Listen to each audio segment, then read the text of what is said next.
ay dapat siguraduhin ni nanay upang matiyak na siya'y maging malusog hanggang sa paglaki. Sa wastong nutrisyon ni nanay, siguraduhin malusog si bunso, malayo sa sakit at laging kawili-wili. Tatlong pangkat ng pagkain ay kailangan hindi lamang kay bunso, kundi pati sa mga bulilit, lolo at lola, tatay at nanay. Oras ay mahalaga sa paghahanda at pagdudulot ng pagkain para nasa ng totoong ginhawa.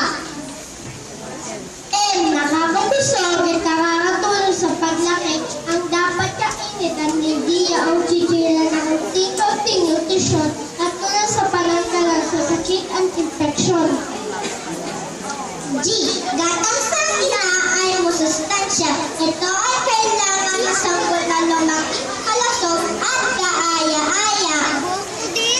Nutrisyong master sa alang-alang pati mga sakit ay dapat pagtumas sa pagpili ng anumang lulutuin pagkain.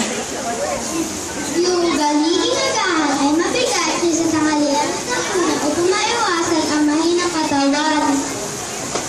Titakpan ang buhok ng headband, bandana o hairnet upang hindi malaglagan ang inihahaing pagkain para kay bunso at sa iba pang supling.